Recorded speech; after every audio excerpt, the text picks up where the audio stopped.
Central Meridian game, and we have seen Ron Whittier call some of the Notre Dame games, and two very fine officials. Should be a little bit different than the officiating we saw the last time that I did a Central game here, which was back when Central played Jackson, and of course, you remember the questionable calls in that game. We don't expect that far this evening. We're just about 45 seconds or so from the opening tip. And I want to remind everyone that tomorrow night here on Channel 28 and also on Fox 23 KBSI, you'll catch the SEMO Indians playing at home against Southwest Baptist. We are 4 cameras here tonight. We have a reverse angle camera that you'll be able to see tonight. And, of course, our slow-mo, of course, is up as well. Coach Bob Levy is now going to introduce our starting players. And let's switch to that microphone. And here's Coach Bob Levy.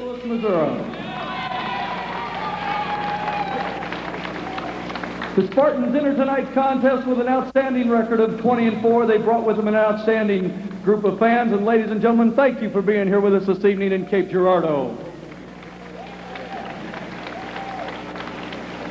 The starting lineups for the Spartans. Starting at guard, number 10, 5'8" senior, Colby Callaway. Starting at the other guard, he's also a senior. He's 6'1" tall. He wears number 11, Mike Morfeld.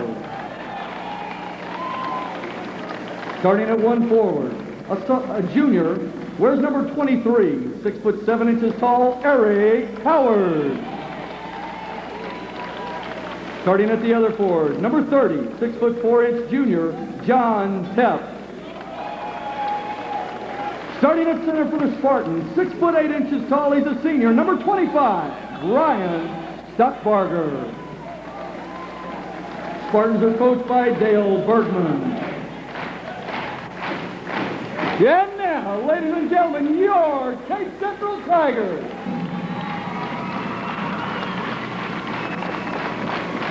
The Tigers enter tonight's ball game with a 16-6 record. Starting at guard, number 11, 5'8" senior, Lonzo Taylor. One of the seniors playing starting this at last one game. forward, he wears number 12, 6' junior, Neil Askew. Starting at the other forward, number 13, 6'2" junior, Jumpin' Jason Pullen. Starting at the other forward, he too is 6'2" tall, only a junior, number 22, Travis Clark. And starting at guard, he wears number 10, 5'10" of nothing but jumping power, Antoine Ross. Well, there you have the starting lineups for tonight's game. Dick Waddington, of course, the head coach for the Central Tigers. Dale Bergman, the head coach for DeSmet. Again, Mike Agers and Ron Whittier are officials this evening. As we get ready to see this basketball game, but first, ladies and gentlemen, before we do that, the Cape Central Pep Band will play our national anthem.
Will probably be one of the more exciting games we'll see this season. Generally are for sure one of the toughest teams Central will face this season. And we're just about ready to get things underway. Again, don't forget tomorrow night here on Channel 28 and also on Fox 23 KBSI. SEMO University playing host to Southwest Baptist. Southwest Baptist, of course, with one loss in the MIAA, tied with Central Missouri for the lead in the MIAA. SEMO with 2 losses. Of course, there's head coach Dick Wadlington, the Tiger head coach. SEMO with a victory tomorrow night can put Central Missouri into first place all by themselves and then have some company in second place. We're getting ready to start the first 8 minutes. Ron Whittier is getting ready to put the ball into play in the jump circle as Jeff and Jason Pullen against 25, Ryan Stockberger and the Spartans. Control the tempo as we get the first 8 minutes underway. Tigers in a man-to-man, stolen away by Antoine Ross. He'll take the reverse jam, puts it up and in, and the Tigers will draw first blood. And, buddy, it looks like we're off to the races. A whistle underneath. Big crowd here tonight. Mike Eggers says that we have a foul against number 25, Stockberger. Stockberger picks up the first foul of the game. There you see the jam by Ross, and we'll see if the Tigers can add to that 2-point lead. The pass was stolen away by Moorfeld of DeSmet, and they quickly have it into the forward court.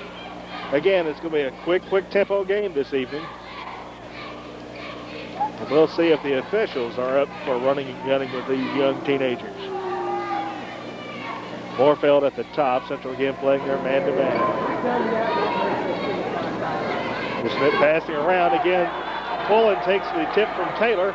Pullen on the turnaround yo-yo is no good, but Taylor will get the rebound, and we're going to have, I believe, a foul underneath on Neil Askew, rather, who got the rebound, not Taylor.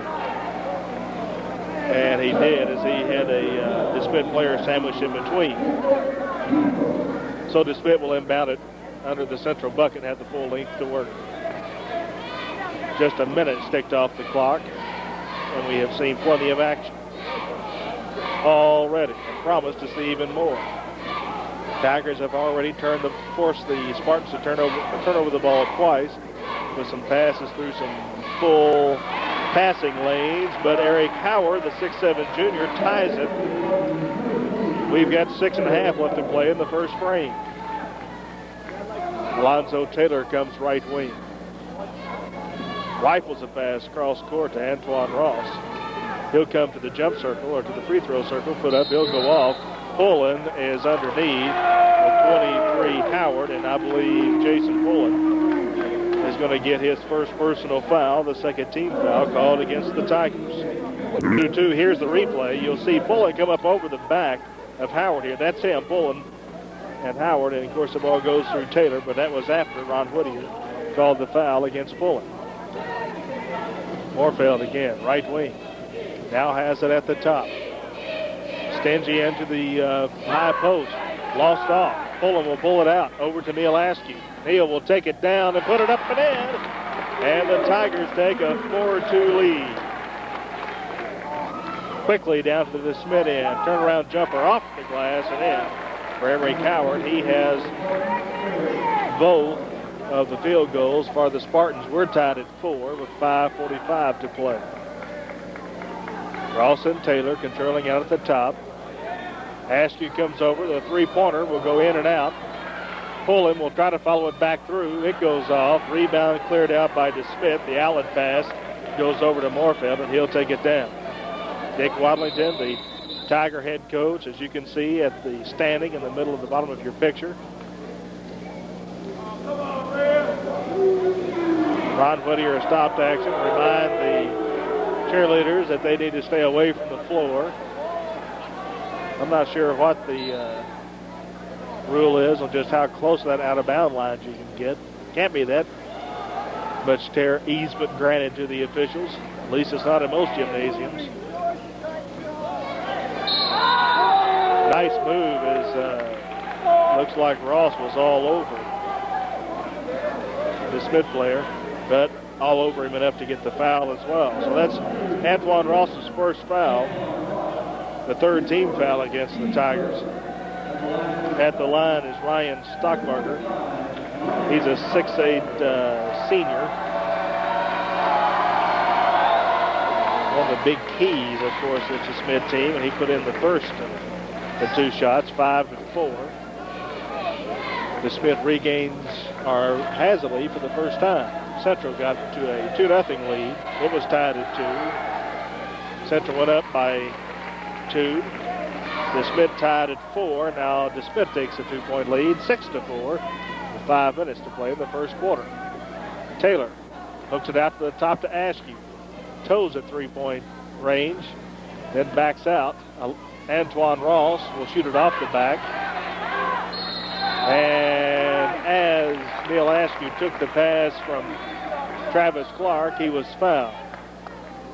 Foul goes against Colby Calloway. He's a 5'8" senior. His first, the team's second. At the stripe will be Neil Askew. Askew, 6-foot junior, averages 10 points a game. Has 2 so far tonight, looking for 3 and 4. He gets number 3 anyway. 5-6, Tigers down by a point, and Askew can tie it here. We're tied at 6 with just under 5 minutes to play in the first quarter. Central and that sticky man-to-man, and now as it comes loose, they'll drop back and press to the forward court only. The alley-oop underneath, intended for Howard. He couldn't handle it. Askew, or rather Taylor will bring it down. Pass it over to Ross, and Ross will turn it over. First Tiger turnover.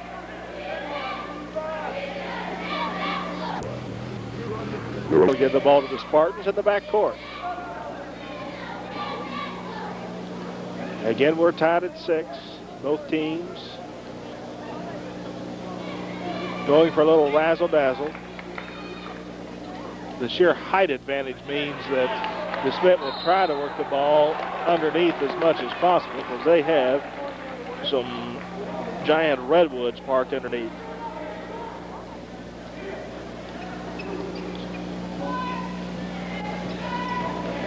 Taylor drives all the way to the baseline, goes underneath, and puts it up and in.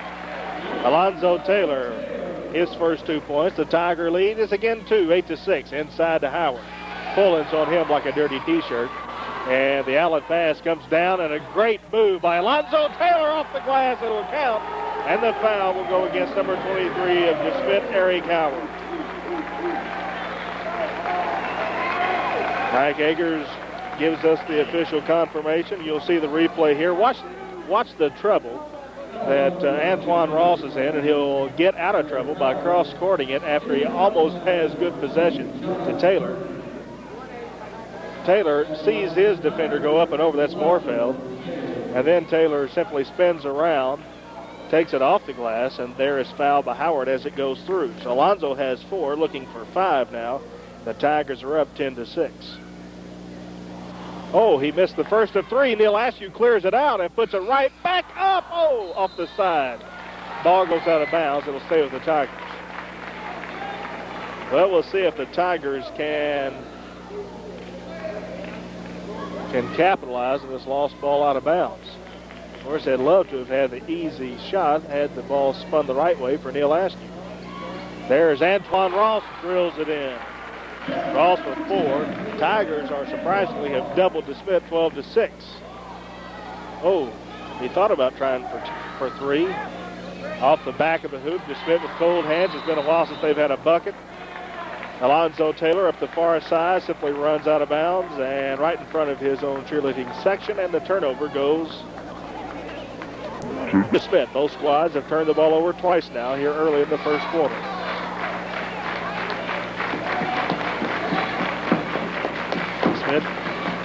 Passing around the perimeter, looking for the shot inside as they rotate the forwards in and out of the paint.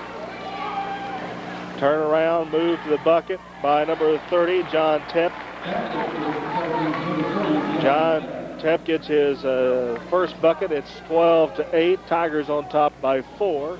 3 minutes exactly left in the first quarter. Again, Taylor dumps it off to Travis Clark, too high off the glass. Rebound cleared out by DeSmet. Still would have only been for 2, but he does get his own rebound. Hooks it inside, blocked up by the referee from our vantage point. And now, working against Clark, And in is 25, Ryan Stockbarger, who has his first field goal. But that plus 2 free throws gives him 4 points. It's 12-10, and the Spartans have come within a bucket. Taylor again on the baseline. This time, before he can get it dumped off, a 3-second lane violation called against the Tigers. Most likely Jason Pullen. And we'll see the Spartans bring the ball inbounds. Tigers will only press on the inbound pass, and then they'll simply let the guard bring it down. Callaway over to Moorfeld at the top. We're going to have another substitution coming back in. Lee Howard, who checked out a few moments ago. At the top is Stockbarger. Now Callaway hooks it inside to Stockbarger. To the hoop goes Tepe, and it's up and in. He has 4 points, and we're tied again at 12. And the Tigers will bring it down. Minute 40. We can play this game in record time the way it's going. Chris Pullen, off no good. Rebound cleared out by DeSmet. Quickly down to their end. And a foul will be called against Antoine Ross, who was on Colby Callaway just a little too hard. So Antoine Ross has his second foul. You'll see it here as the ball comes down. That's Ross, who is fronting Moorfeld there, and there's where he committed the foul. Fred Reddy comes in for the Tigers. He replaces Pullen. Shot goes up and in by Howard. He has 6. And DeSmet regains a lead, 18-12. That's their biggest lead. Well, I'll take that back. They had a 4-point lead, but the Tigers cut to 2 and then tied. We're tied again. Neil Askew with 6 points. Askew averages 10 in the game, 6-foot junior. Less than a minute now in the first quarter remaining. Stolen away by Alonzo Taylor. Let's see if he tries the jam. He'll lay it in nicely, and Taylor has 6 points, 4 of them on breakaways. 43 seconds left. 16-14. Tigers up by 2. And a foul called by Ron Whittier against Alonzo Taylor. Much to the dismay of the Tiger fans here. We have probably got, there's Dick Wadlington, as you probably saw in the last camera shot, expressed his displeasure over that call. At the line is Mike Moorfeld for DeSmet, his first trip. 6'1" senior guard, toes the stripe and pops it up. Rolls around, no good. Travis Clark will clear it out to Askew. No chance on the breakaway as DeSmet quickly set back on defense. A 3-point attempt by Ross is no good. DeSmet will clear it out.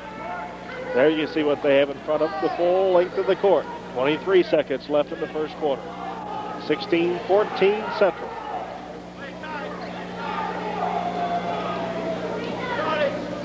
Callaway comes in the paint, fumbles. Let's see if they call the foul against Taylor. I'd like to see that replay if we could, because I think from my vantage point it appeared as if Taylor didn't touch him. It was a matter of the kid just shuffled his feet because he didn't have enough stickle. That's exactly what it was. Well, you live by the sword, you die by the sword. 16 fouls against the Tigers now. So that puts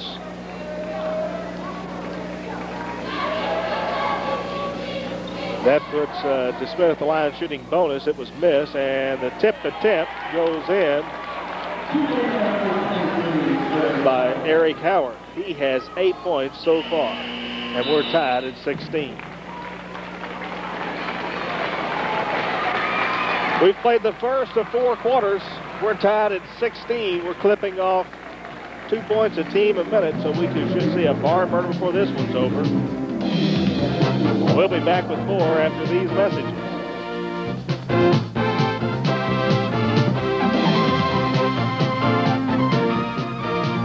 Carver's Floral at 100 South Sprague in Cape specializes in beautiful flowers and happy customers. Carver's offers fresh and silk flowers and green and blooming plants. They also have a large selection of balloons, too. Whether it's a wedding, funeral, or you just want to say, I love you, say it with flowers from Carver's Floral. Arrangements by Joyce at 100 South Sprague. Member FTD and AFS.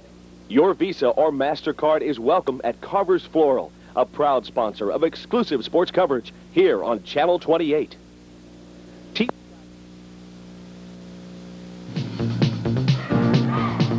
That was an opening shot of Mike Akers, one of our officials here this evening. As you see, we are tied at 16 as the Central cheerleaders make their way off. This, too, is their last home game to perform for this school year.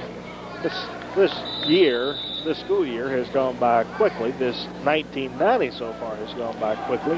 One more game left on the Central regular season, and that's next Tuesday up at DeSoto. Travis Clark takes it inside, loses it out of bounds. Great save by Antoine Ross. Great save inside to Ruddy. Ruddy may have walked with the ball, but instead Ross will get the shot off and miss it. Rebound by DeSmet. Man, that save by Ross could very well be the play of the week for the highlight film.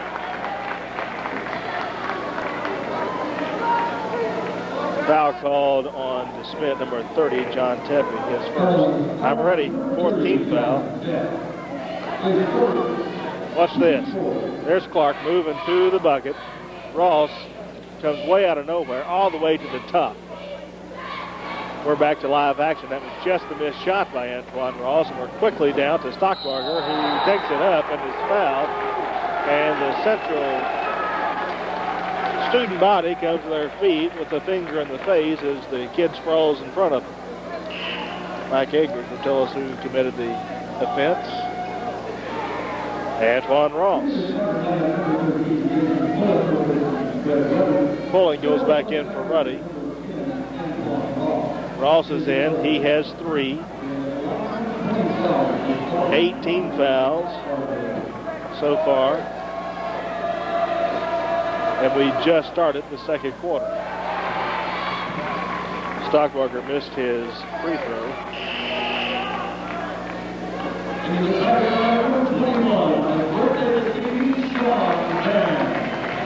Sean Van celebrating his birthday.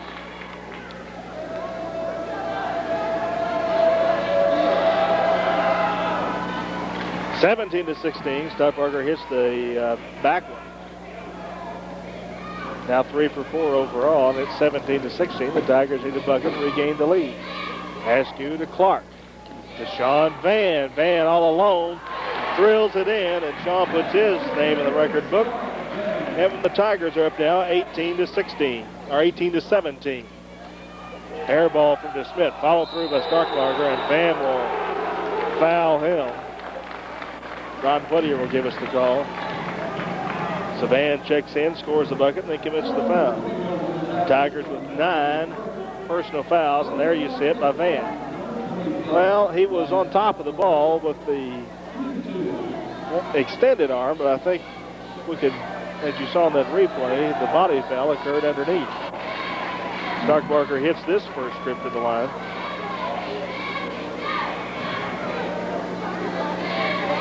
He's 4 out of 5, looking for 5 out of 6 and can't get it. We may remember those free throws come later. Askew, great job, goes out of bounds. Askew was coming down, put on the brakes, slid up, tried to bounce pass, and simply kicked out of bounds by DeSmet. A little razzle-dazzle, a little part of the Tigers here.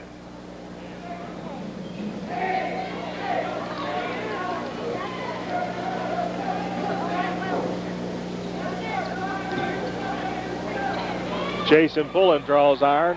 Sean Van will put it up and in. Rebound again by DeSmet. We're tied at 18. Follow through by John Tepe. He now has 6. The Spartans take a 20-18 lead. No team has had more than a 4-point lead.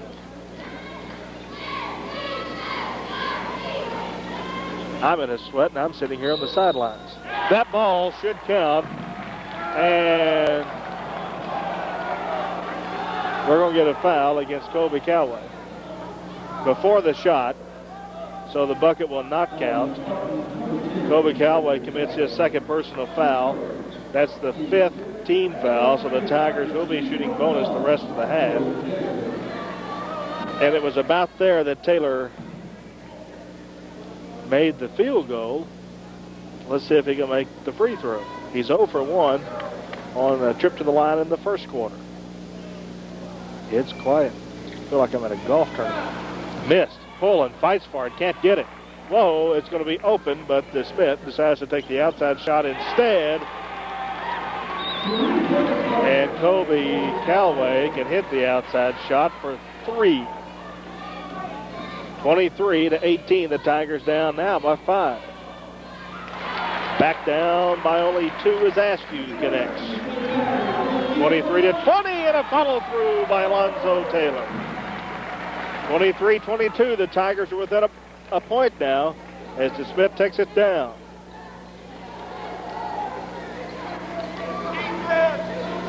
Moorfield takes it into the paint.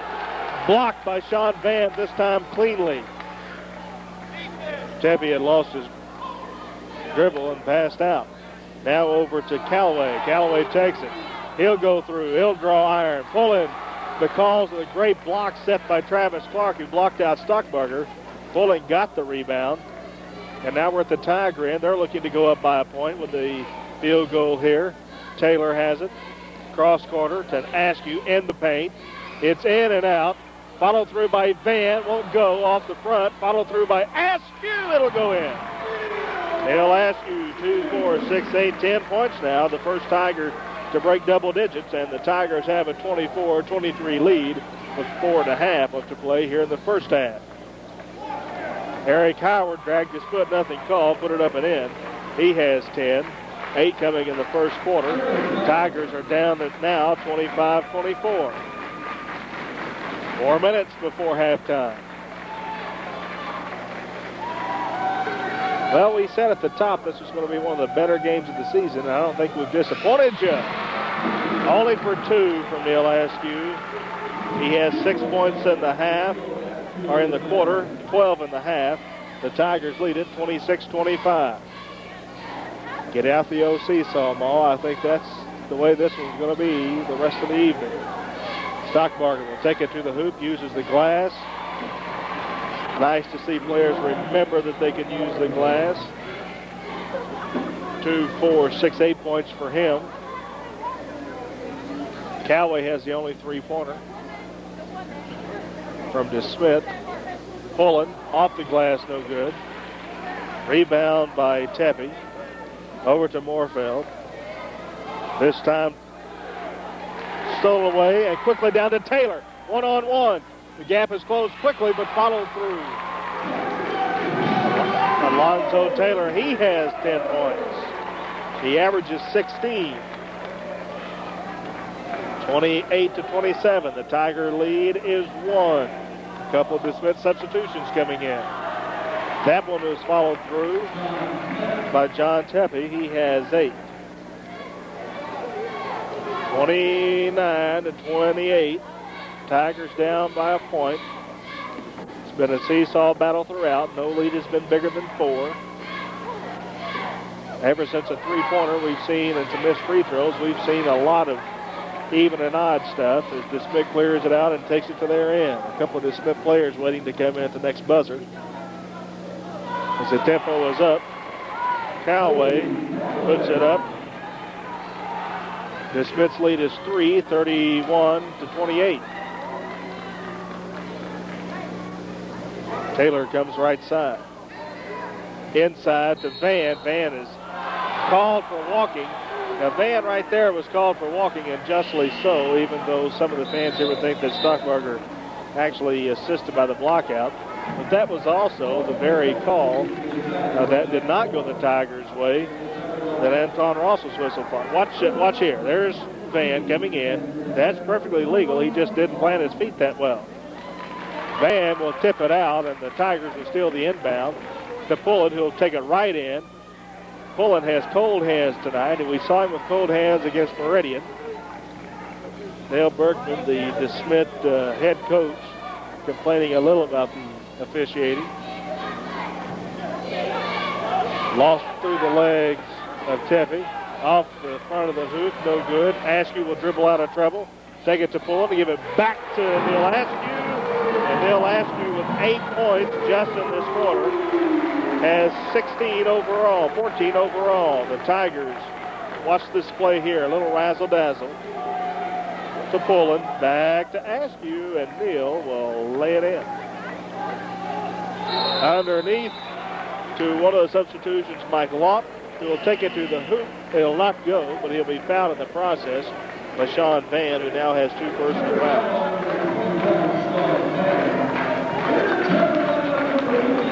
19 fouls against the Tigers. Mike Lawton again just came in. 31-30. DeSmet on top. Still that as Lawton misses.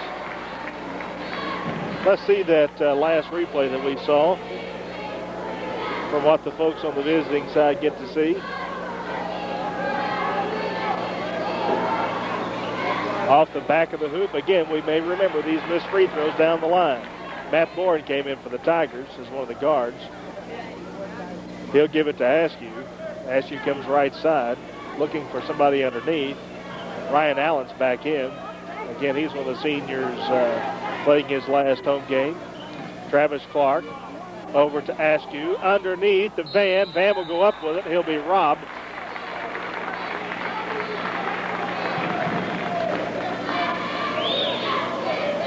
That is the cross angles you saw, the razzle-dazzle from Pullen to Askew. Askew to Pullen, back to Askew. The foul that time went against Lawton. His first at the stripe is Sean Van for the first time. He has 2 points. He just tied us at 31. Stockbarger will go back in to replace Lawton. Ruddy will go in and replace Clark. Looks nice when they execute, doesn't it? When you see that razzle-dazzle. Keep the defense guessing. Now Van is shooting for his second from the free throw line. He makes it. The Tigers regain the lead, 32-31. 54 seconds before halftime. Toby Callaway. Over to Stockbarger on the back door. Can't go. Still fighting for it. Follow through. Still can't. Ruddy will tip it out. Picked up by Askew. Or rather, Neil Allen will tip it out. Ryan Allen, rather. To Neil Askew. And Lawton will go back in.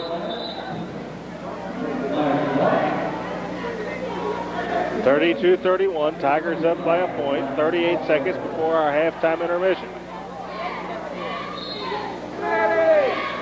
Van will trigger it in for the Tigers. Underneath to Matt Bourne. It won't go. Cleared out by DeSmet. They can take a 1-point lead at the half if they want to.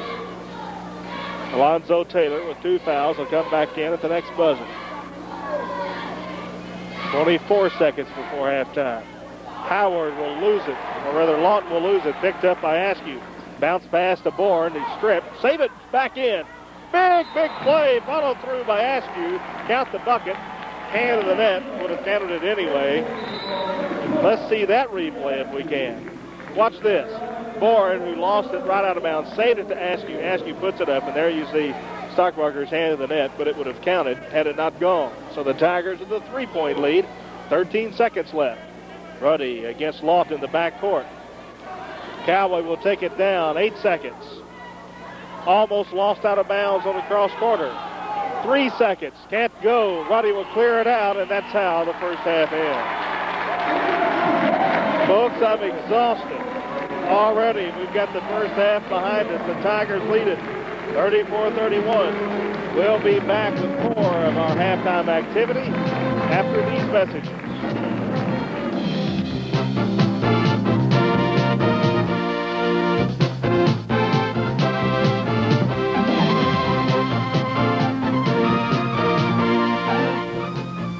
Channel 28 is proud to bring you University of Missouri basketball. And we're now happy to announce a new concept in morning TV viewing, Mississippi Mud. Let Mississippi Mud help start your day a little differently. Dick Kent and his friends get your day started off bright with a local look around Cape and Jackson. You get to listen in on lighthearted, spontaneous conversations with your friends, neighbors, and local organizations, plus a unique look at the morning weather through the eye of our weather cam. Mississippi Mud, a bright new way to start your morning.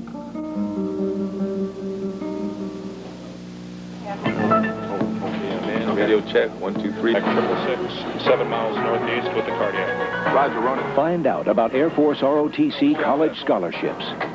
In-flight emergency, Aerobac 666 on the Because in the Air Force, you can go as far as your talent and drive take you. Aim high, Air Force.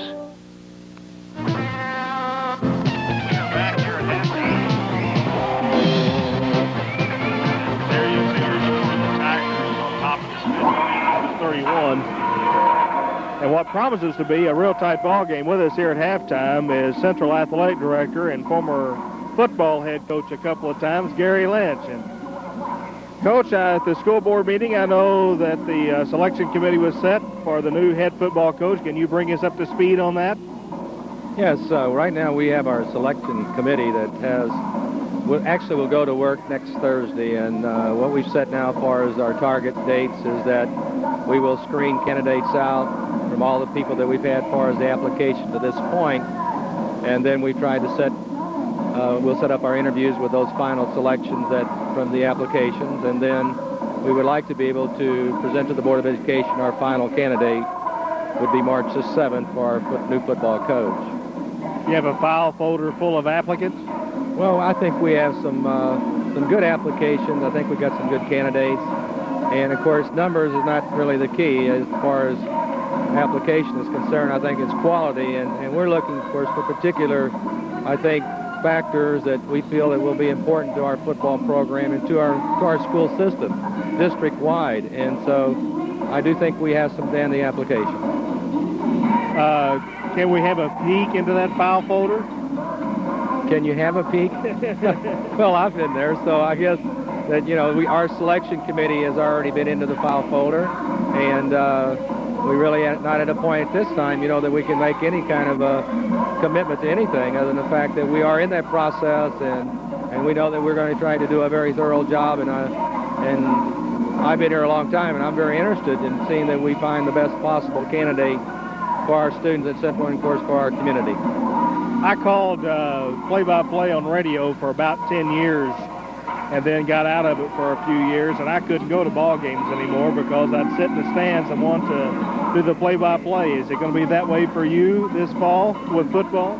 That's a good question, because that's one of the problems that I'm going to have with going back to the sideline. I've always been on that sideline making some play selections and calls and determining what we're going to do with the football, whether kick it or whatever.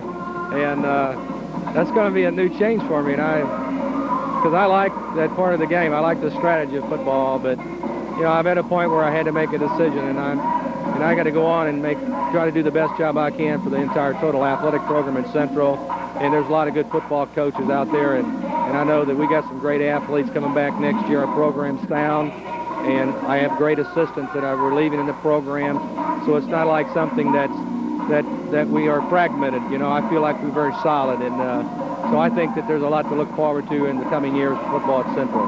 I would say from the team that we saw play this past season, and most of those will be coming back as seniors next year, that you have turned over an excellent program to whoever this new head football coach will be. Yeah, I'm real happy because the fact that I am still staying here and working in the capacity that I am, that it would be, I think, a problem for me to leave a program that I've been involved with in a bad situation and still remain in the district. And that's not the case. We have outstanding athletes coming back. They've been well coached by my assistants, and they've been well coached in the junior high program.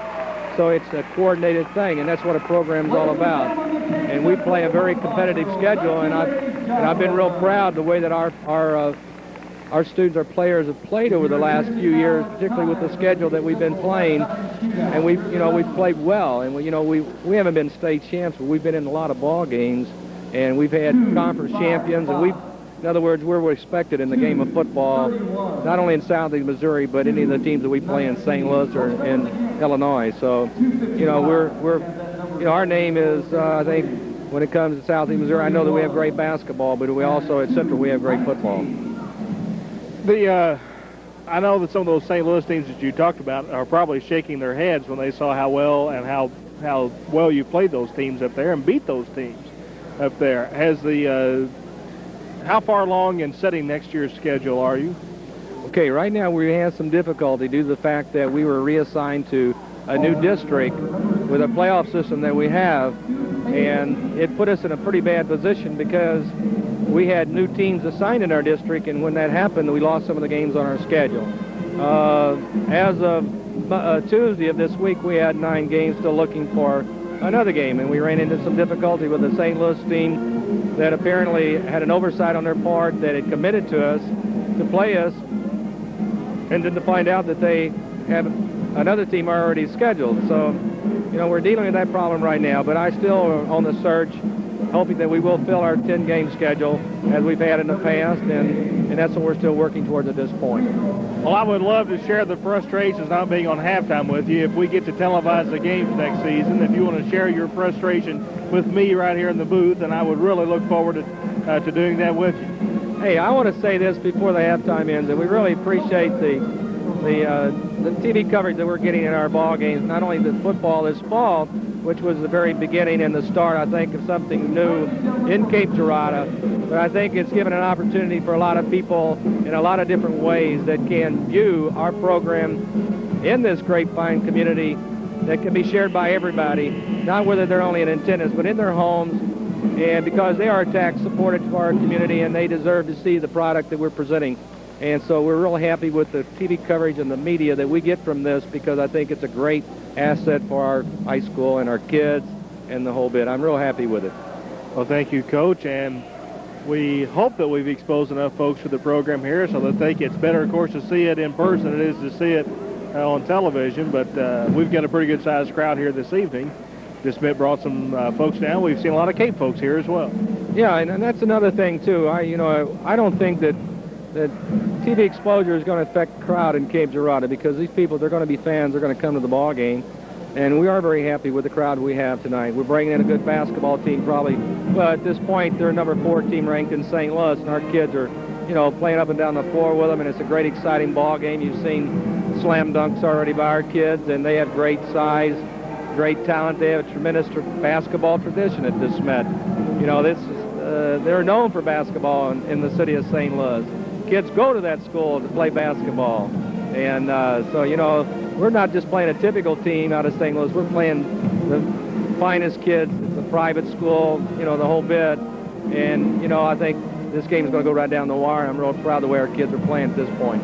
I think you're right. Most people don't realize that Desmet, being a parochial school, gets to select who they want to come to their campus. And, of course, they're the farm system, it seems, for SLU and Mizzou and Illinois, because a lot of those players that'll be here tonight will be on one of those 3 campuses in a year or so. Well, what you have, with Desmet, Vianney's, SLU, which is St. Louis U High, and Chaminade and some of the private schools in the city of St. Louis, you have youngsters that go to those private schools because they can and be eligible to play athletics, particularly a sport that they pick out. Desmet is known for its basketball. Vianney's known for its football and its soccer. St. Louis University is known for its football, also its soccer. And so a kid that has a lot of talent, and particularly if that is his religious preference, they will attend those schools because they know, like Stepanovich, a lot of people can remember Stepanovich that went to Desmet. See, that's when they were the state champions 2 years in a row. Of course, Stepanovich goes on to Mizzou and becomes an All-American and playing professional basketball till his early retirement. But, so, they have something going, a tradition. And so, we're playing a great basketball school tonight, and as I said, they got a lot of the advantages, the height and everything, but our kids are playing super basketball. Thanks for being with us at halftime, Coach. Thank you again. And we are getting ready for the start of the third quarters. We're just getting the final few ticks. Again, you see some of the exciting action we saw on the reverse angle. That's how the thing started, was that jam there by Antoine Ross. and the race has been on ever since then as the Tigers are leading here at halftime, 34-31, as I switch over to where the headsets now that we don't have our halftime guest anymore, so let me make that switch. Again, 34-31. Dick Wadlington, the head coach of the Tigers, will be with us in the postgame show. I want to remind you, tomorrow night here on Channel 28 and on Fox 23, KBSI, a big, important game for the SEMO Indians MIAA battle against Southwest Baptist, as the Show Me Center looks for its 1 millionth attendee at all events since their career. 23, Eric Howard opens up the third quarter with a bucket for DeSmet, and the Spartans come within a point, 34-33. We're now down to the Cape Central side. Travis Clark taking it to Neil Askew, and now over to Antoine Ross, who is carrying 3 fouls, and really the only player in foul trouble. DeSmet doesn't have any player with 3 fouls. Kobe Callaway has 2. No one else has more than 1. Missed shot by Ross, cleared out by Stockbarger of the Spartans, and will quickly take it down to Tepe, who will work the lane and miss it. Followed through by Eric Howard. It won't go. You'd think the lead was welded on the top of the cone down there for DeSmet. The Tigers will take it down, looking to increase their lead. About a minute has ticked off the clock here in the third quarter. Good entertainment for the paying customers here as Chris Pullen pops it in. And that is Chris Pullen's first point of the evening. Pullen, who averages about 15 points a game, was shut out the first 2 quarters. Easy shot by Morfeld. It'll draw iron. Followed through by Stockbarger, and he'll put it in. Now Stockbarger, 2, 4, 6, 8, 10 points now for him. 8 in the first half. Tigers still lead by a point, 36-35. 6 minutes to play in the third quarter. Notre Dame is across town, playing Fredericktown. Official blew the whistle, but Mike Ager said he blew it unintentionally, and so we're going to re-inbound the pass and let the Tigers keep it at their end. Notre Dame again across town, playing their last game of the regular season against the Fredericktown Wildcats. Notre Dame is now 11-11, first time to 500 this year. Long battle to get there. We wish Brad Wittenborn, the head coach, and his team over there the best of luck. Great move by Alonzo Taylor. Or 2, 4, 6, 8, 10, 12 points for Taylor so far. Shot goes up and off the glass by Stockbarger. You'll see the replay here. A dump pass from Askew to Taylor, and it'll go up and in. 38-37. The Tiger cling to that 1-point lead.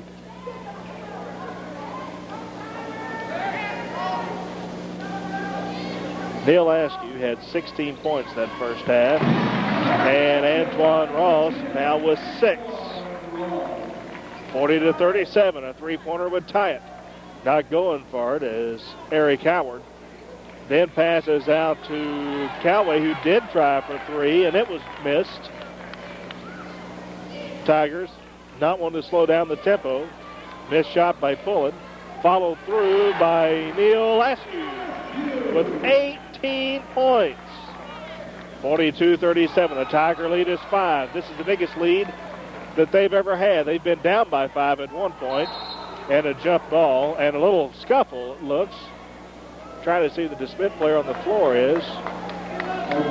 It was Eric Howard, number 23, and Alonzo Taylor, number 11 for Central, all tied up.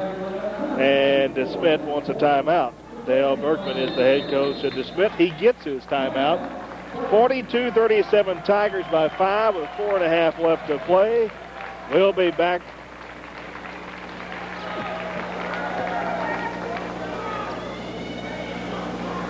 Let's see that last play that ended in a jump ball that almost ended in a fight.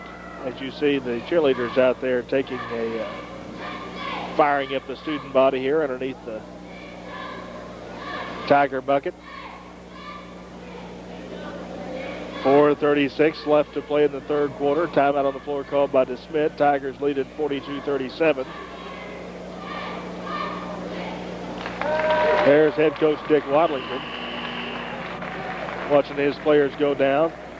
There's Alonzo Taylor, lost it, and then Taylor quickly ties up Howard.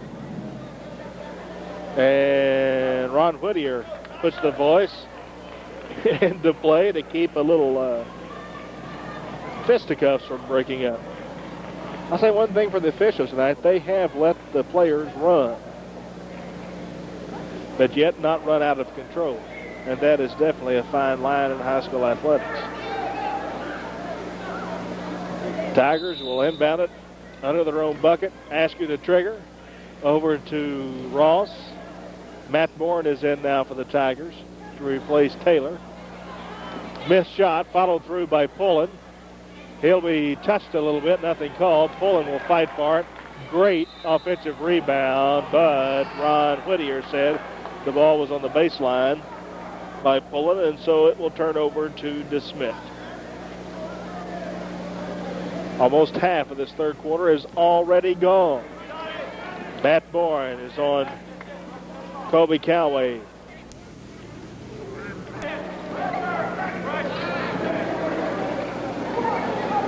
Over to Eric Howard. Underneath on the alley. Ooh, great play by Neil Askew.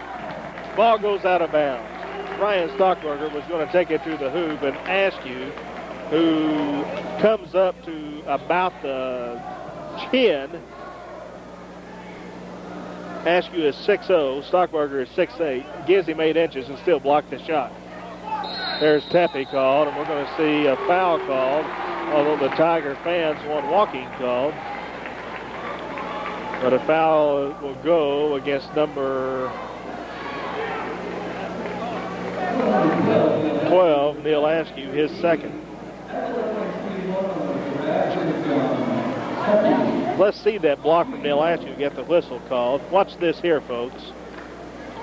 Pullen, there's the defender. There's the block, and again, remember, he gives up 8 inches to that defender. 42-40. Tigers lead by 2.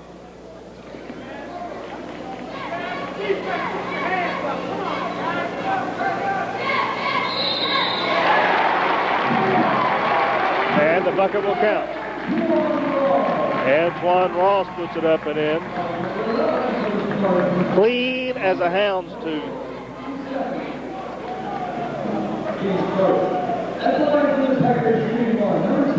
That bucket will count. A three-pointer at the other end. While we saw the replay the first time, made it 42-40. Antoine Ross made it 44-40, and he just made it 45-40.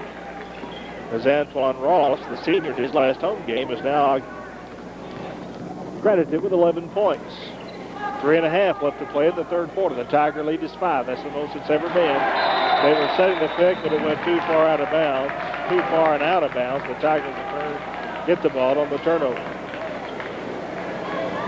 45-40. Central leading DeSmet. Who'd have thunk it? With 3:24 left to play in the third quarter.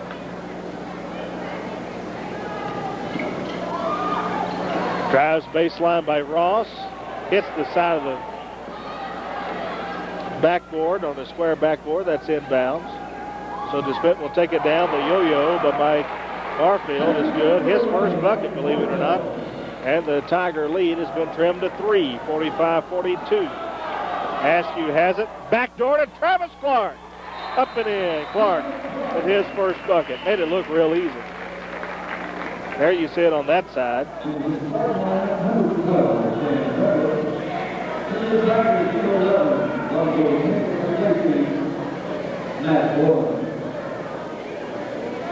Morfield and Antoine Ross are having a conversation out there. Morfield's wearing a shin guard. It looks like he may have a shin splint, but still playing here. That's paint off the charts. There's a long pass down, and because of Jason Pullen being on the scene, he broke up the play. The ball goes out of bounds, but the Tigers would rather have that happen than assured 2 by John Tappy. Stockbarger will take it up, and he goes in. He now has 14 points, and the Tiger lead is now 47-44 with 2.5 left to play in the third quarter. Taylor to Pullen, who eludes his man, takes it up, gets his rebound, loses it, tries to shuffle it out to Taylor and can't. The Central students want a walking call. They can't get it. Dick Waddington stood up and echoed those sentiments. DeSmet has it at their end. Underneath, and finally, I believe, well, I thought a 3-second lane violation would be called against Starkberger, who was just about to pinch a 10. Underneath, instead, it was a third foul called against Neil Askew.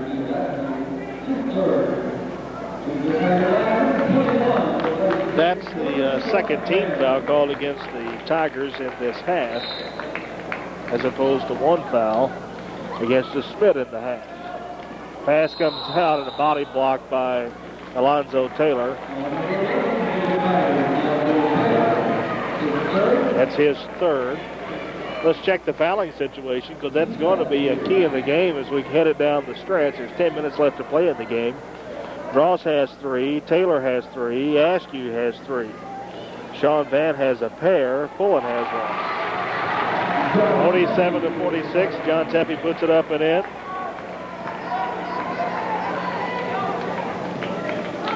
The Tiger lead is now 1.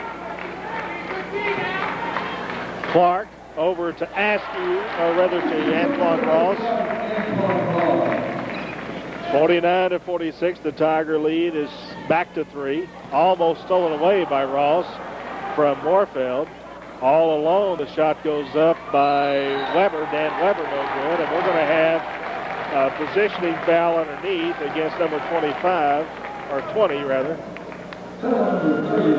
30 rather. John Tepe, his second. That's the team's second foul in the half as well. 90 seconds left in this third period. Sean Van back into the game. Askew. We're going to see a foul against 23, Eric Howard.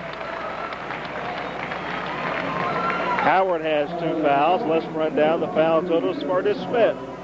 As I said, Howard has 2, Tepe has 2, Cowboy has 2, 1 each on Lawton and Stockmark. Dick Waddington out of your camera shot there, drying up a little of the perspiration on the floor.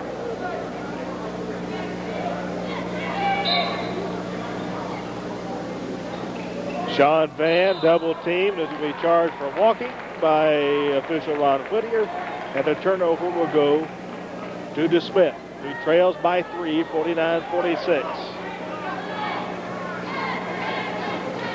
I think the frustration level for DeSmet is about to come through, a little pushing off.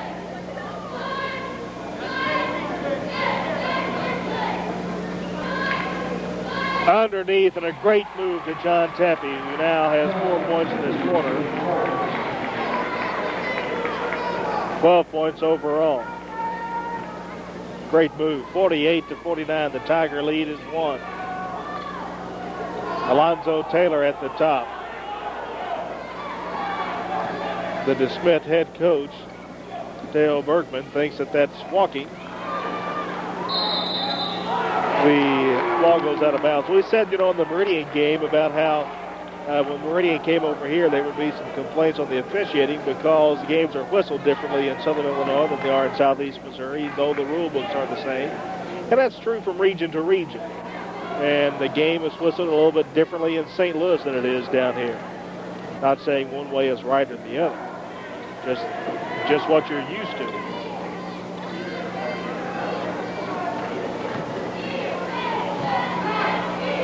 And it goes up and in by Eric Howard.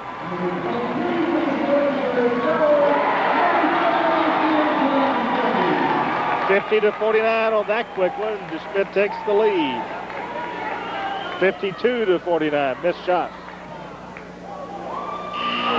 And that's how the third quarter ends. 52-49. May want to see the replay after a while where we see the quick 2 points at the far side, because I didn't get who it was. It happened so quickly. I was trying to score the previous point.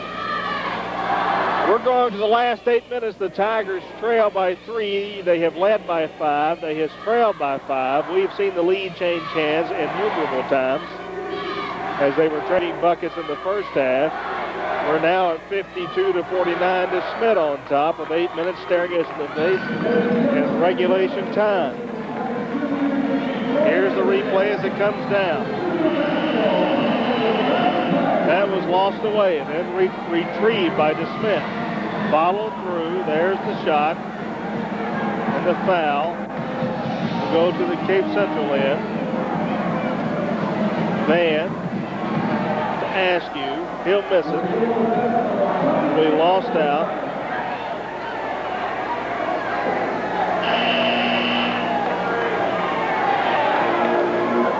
Well, I think our luck ran out on following that progression up to the quick turnaround.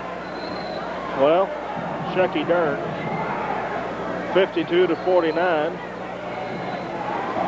Ain't going to break 100 tonight. As the officials wanting the paying customers here to please straighten up. We got a small orange ball out on the floor. The security guards have got things in check over there. And DeSmit will bring it down, leading by 3, 52-49. The alley-oop to John Tepe, stopped by Neil Askew and a jump ball call, but Mike Eggers, and Mike got that one exactly right. Great call.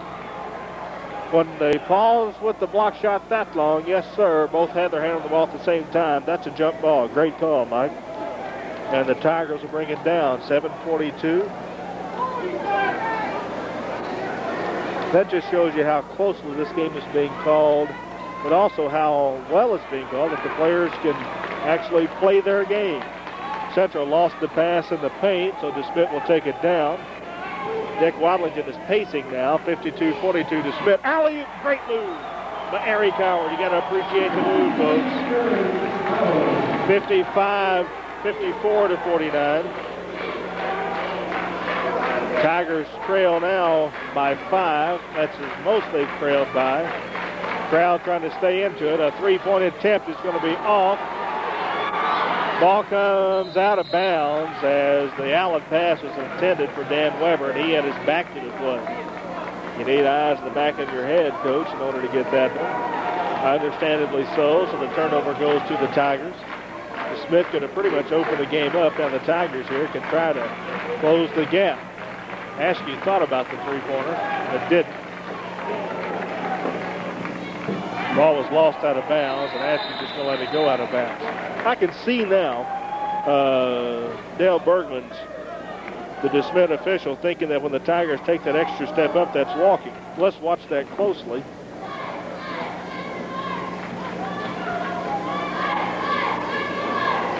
He may have a point. Askew comes in, stops short, puts it up. Line driver, no good. Tepe will clear it out. Quickly down to the Smith end. A little blocking by Travis Clark. There's pushing off underneath by number 11, Mike Moorfield. Let's see the replay. There's Clark, the white jersey player. And what you saw was Moorfield running into and running over Antoine Ross. So Moorfield gets his first foul. The fourth team foul against DeSmit in the half. The Tigers have 3, so the Tigers will be in bonus on the next whistle. Big sigh as Antoine Ross takes it down. Neil Askew, cold hands now. He has 18 points. He scored 2, 4, 6, 8, 10, 12. Ross has 18, or Askew has 18. He had 12 in just the second quarter, 2 only in the third quarter, and that's one of the reasons why the Tigers are on the short end of the stick here, 54-49. Great move again. Derek Howard, he comes from that high right post position through the paint. Dick Wadlington says, enough's enough, guys. You got to watch the man breaking through, and he calls the timeout. Timeout on the floor. The Tigers are trailing it here, 56-49. With 5:42 left in the fourth quarter.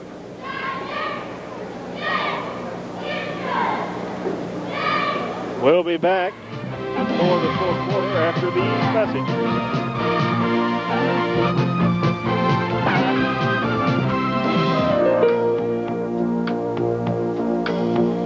This year, TCI is proud to announce a partnership with our nation's schools, the TCI Education Project, designed to bring the best in educational programs and data services to the classroom. Programs with the ability to inform, educate, and inspire. TCI is dedicated to the belief that excellence in education is the strongest foundation for our nation's future. Tigers were outscored in that third quarter, 21-15. And so now they've got a tough nut to crack. They trail here 56-49, down by 7, the most anyone has led in the game. Alonzo Taylor at the top. Taylor, Ross, and Askew each have 3 fouls, so they'll be on pin cushions. But we're down to about the 5.5-minute mark, so they can open it up again. There's a shot by Askew. He has just had a string of bad luck here. The last part of the third quarter and early on here in the fourth quarter, and just has missed his last 6 shots. The alley-oop is too much for Morfeld. He'll come to the free throw line and pump it in. He has 4 points.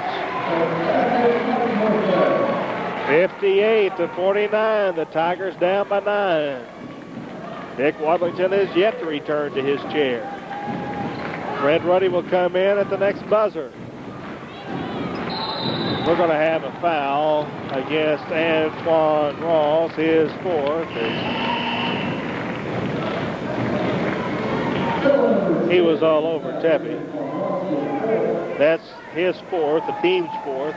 Both teams will be in bonus on the next whistle. Tepe will trigger it in for DeSmith. The Tigers full court man-to-man defensive effort. Tepe gets the ball back, wants to pass out of trouble and does. Now Morfeld, the point guard, brings it across the timeline.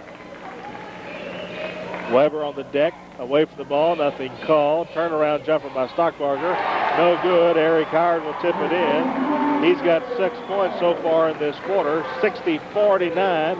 Tigers down by 11.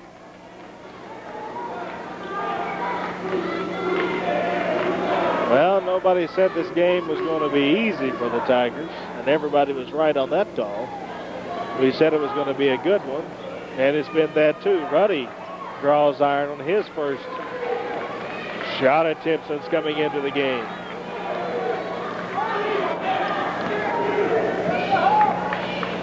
It was 52-49 at the half, or at the end of the third quarter. And another timeout as DeSmith scores to run the lead up to 62-49. You'll see the play here on the back door by John Tepp, who will take it on the baseline and up and in.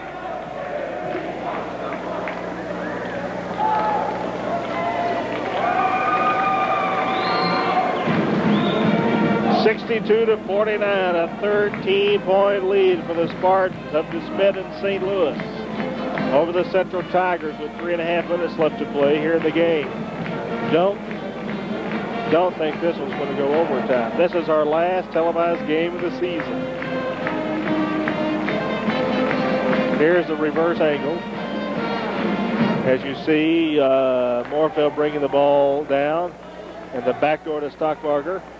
Off the front of the hoop, tipped up and in, and that one went to Eric Howard 2 buckets ago. 3:50 left to play in the game, 62-49. The Tigers led by 4 at halftime. It's been a downhill slide since then. They trail by 3 at the end of the third quarter. They trail by 13, if my math is correct. 62-49, 3:45 left to play in the game.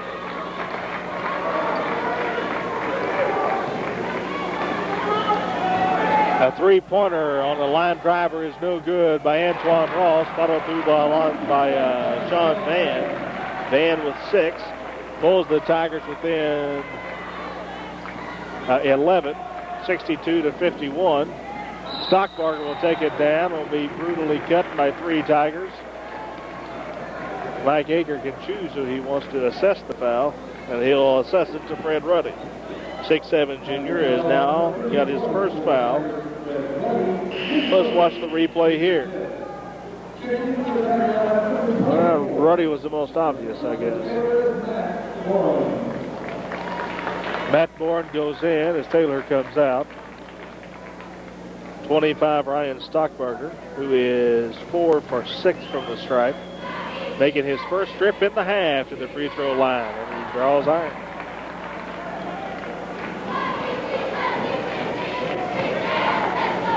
He has 14 points so far, now 15. Desmet leads it 63-51, a 12-point lead. That's 4 3-pointers. That's what it would take the Tigers to tie it. Inside to Ruddy, push shot up and in. Frey with that left-handed line drive push shot makes it 53-63. We're back within 10 as Askew just about steals it away. The clock was ticking, but they crossed in the required 10 seconds. Harry Coward out here on right wing. Over to Moorfield via Stockbarger. Now back out to Howard. 2:30 left to play in the game. The Tigers trail by 10.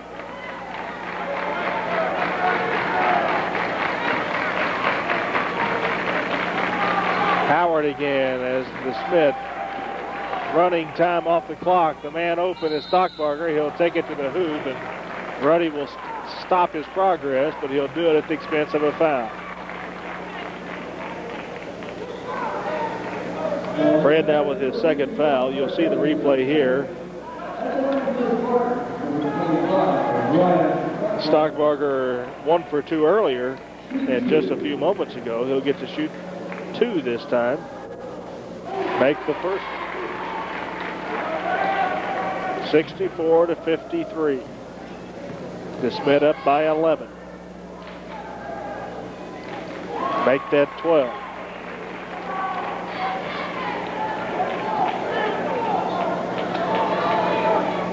It turned around about midway through the third quarter. Neil Askew comes from nowhere. Will get the charging foul as he decked the Desmet player. Was helped a little bit there. Dan Weber made the call easy for the official.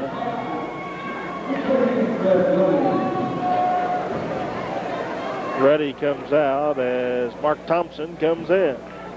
5'9" junior replacing the 6'7" junior. Matt Bourne is also back into the game to replace Taylor.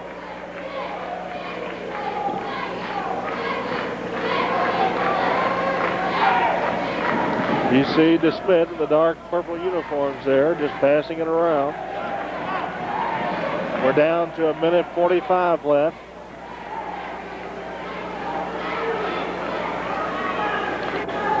Tigers down by 12 and a foul called against Neil Askew. And I believe that's Neil's fifth. It is his fifth, so the book is closed on Neil Askew. The 6-foot junior checks out with 20 points. The difference, as we said, it turned around in the third quarter, about halfway through it. The difference is that Neil Askew had 2, 4, 6, 8, 10 points. In just that second quarter, was scoreless in the fourth quarter, had only 2 in the third quarter, and that's been the difference. The Tigers, as I said, led it by 3, 34-31 at half, trailed by 3, 52-49 at the end of the third quarter, and now trail it by 12, 65-53, with 95 seconds left. Antoine Ross draws iron from three-point land. Rebound cleared out by Mike Moorfield, and a foul against Antoine Ross, and that is his fifth. Ross, a little bump and grind there with Mike Moorfield. So Ross is out, 2, 4, 6, 8, 10, 12, 13 for him. Alonzo Taylor is on the bench available. He has 12 points.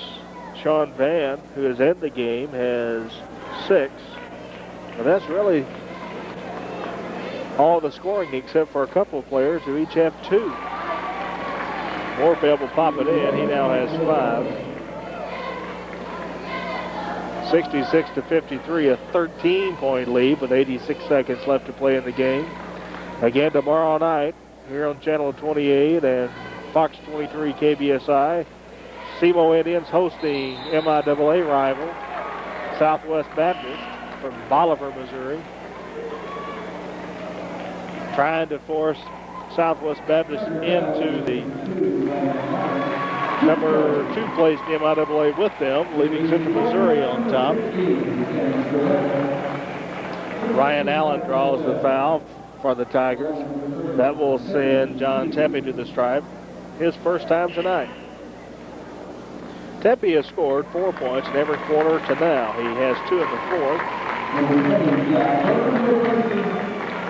So he's looking for his 15th point.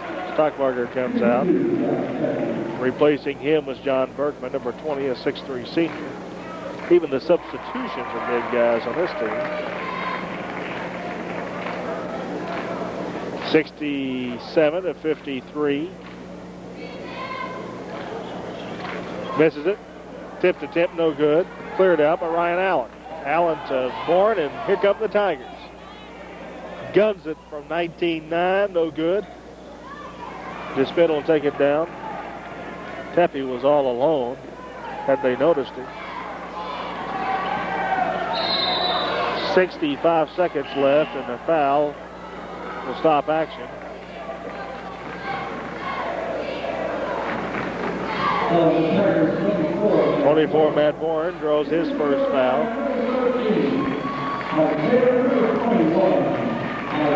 Mike Taylor goes in for DeSmet. We'll run down the DeSmet lineup. We're getting ready to have another substitution. So DeSmet's starting 5 is out of there now for this last minute to play. Let's run down their players. At the charity stripe is Sam Cernica, 5'10" junior. Also out there is Mike Lawton, who we saw earlier. John Berkman is on this side. On the far side on the line for them is 22, Jeff Crayer. And then the back man is Mike Taylor, number 13. Cernica missed his second one. 68-53. Tigers down with 55 seconds left. A struggle underneath, and DeSmet will come up with that one. Carrying the ball called against 21, Mike Lawton. So the turnover goes to the Tigers. There's a three-point attempt that'll be off for the Tigers, and dribbling the length of the court is Mike Lawton. Lawton tries to pass it over to Taylor. It goes out of bounds off the Tigers.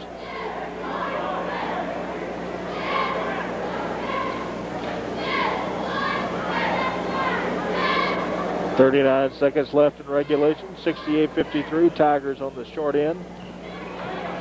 Their first television loss here at the Orange Bowl this season. Sean Van takes it down. He has 8 points. The Tigers have only scored 6 points in this quarter. Only 21 in the half.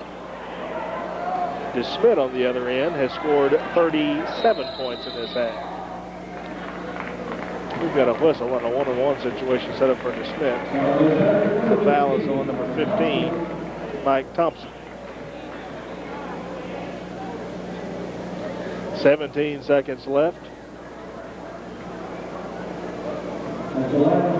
At the charity stripe will be number 20, John Bergman. Bergman shooting 1-and-1 bonus. Misses it. Cleared out by number 50, Charles Rivas for the Central Tigers. Mark Thompson taking it down, puts it up, no good. Rebound cleared out by DeSmet. Down by Lawton. Lawton will take it, be hacked from behind by Thompson. 4 seconds left on the game clock, and we'll stop action there. Tigers down 68-55. Let's see the replay here. Thompson right on his shoulder. Lawton back of the stripe. He's 0 for 1 earlier. There you see the reverse angle on it. And he misses this one, but he'll get the second one because he was in the process of shooting when fouled.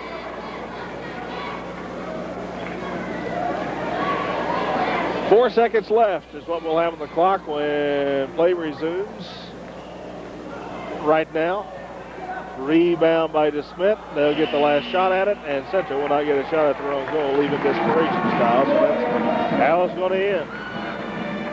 Well, Central, who had scored 16 in the first quarter, scored only 6 in the fourth quarter, and they'll lose it here by a 68-55 margin.